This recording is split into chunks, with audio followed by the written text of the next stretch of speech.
Cool. I'm Quinn Sullivan, and you're listening to Jim Carty on Blues and Beyond. Good. Good. Good to see you again. Very good. Always good to see you guys. Tom is ubiquitous. He pops up everywhere, doesn't he, Quinn? Oh yeah. He's my right hand guy. You know? So how did you hook up with him? Did you start songwriting with him and then use him as a producer? Or? Yeah, I mean, Buddy wanted me on the first Skin Deep album. You know, when Buddy was doing Skin Deep, and Tom was the producer at the time, and he's been the producer ever since. And you know, Tom, we just walked into the studio around here. Actually, it was in I think it was in Cambridge, because Buddy wanted me on the album Skin Deep. So you know, I got to introduce to Tom, and we recorded like a couple of solos, and it was very, very cool. So ever since, Tom's been my producer and songwriter, and it's been cool. It's been very awesome. Awesome. You know, the last time I was telling Tom West, who was on keys today. Yeah. Both of you guys, formerly the Susan Tedeschi Band. Oh yeah, right? yeah. That's right.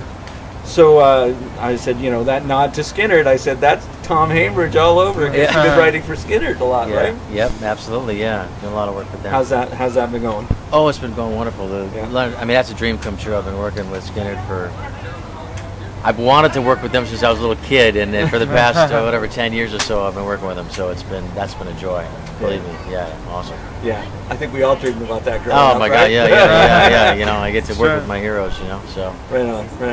So Quinn, I got to tell you, I think one of the first times I saw you, it wasn't the very first, but one of the first was at the Apollo for Hubert's Memorial. You were there? Oh wow, you were there? Yeah, Cool, I got a friend at the Jazz Foundation, oh, so very I got cool. juiced in.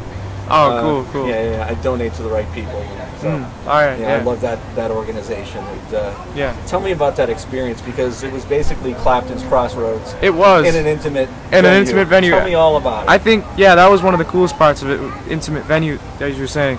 That night was just so special. You know, I especially, you know, because I got to play with Hubert. Luckily, I got to meet and play with him on the Hendrix, you know, the Jimi Hendrix Experience tour, and he was on it with Buddy, and I sat in with Buddy, and then Buddy goes, "Can we get Hubert audio?" And nice. Hubert came out, and it was just did one of those, and it's just incredible to stand between those two guys, and you know, that was for a great cause, and that night, you know, just getting to meet all those people, you know, that was the first time I met Eric Clapton, which was a dream come true for me.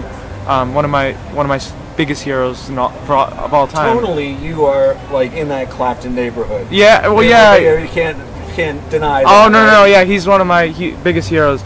I also got to meet so many other great people. I ran. It's Susan, a lot of those people. Jody Williams, who played with Howlin' Wolf, was up there.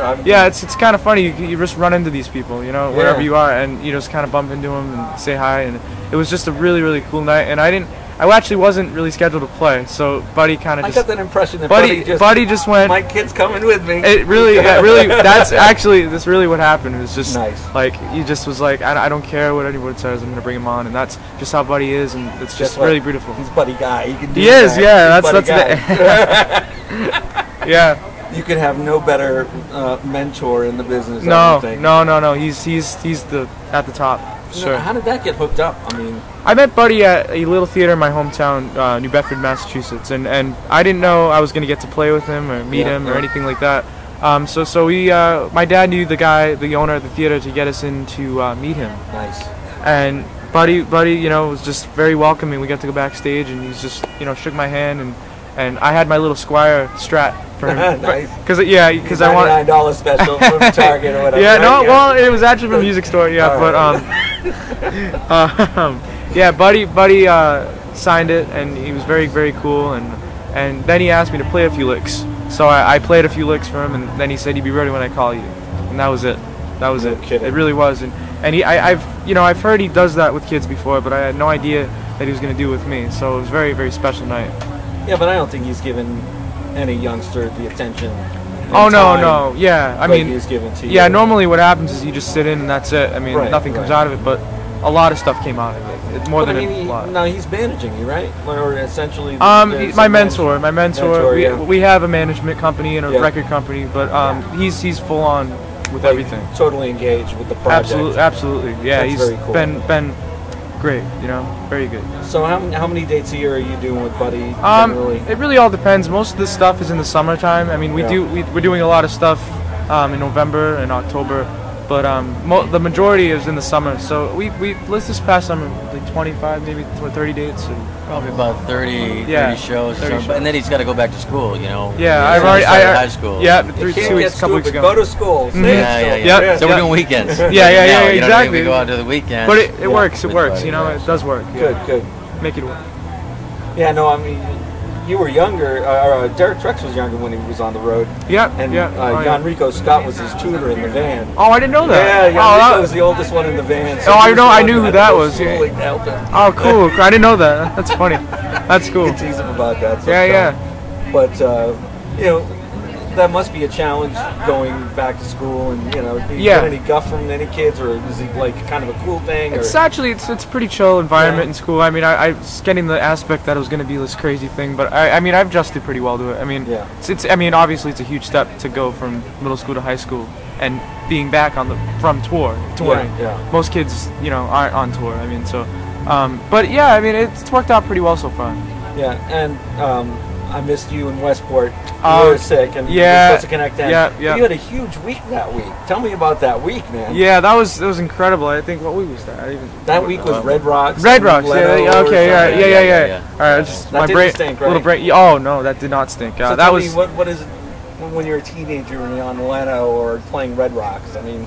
Those are just highlights. Those are just like extra things that happen. I mean, it's already great, but doing that is just extra. I mean, it's just so cool to be 14 and have already been on Ellen, Oprah, Today Show, Jimmy Kimmel, Jimmy Fallon, and now the Tonight Show. I think the Hollywood Bowl was that week too. And the Hollywood Bowl too was too. And the Hollywood Bowl, You really are stepping out on your own. I mean, you know, for a good long while here, you've been, you know, the youngster who comes out and tours with Buddy. Yeah. And then I turned to my wife and I said, you know what? I'm so happy for Quinn.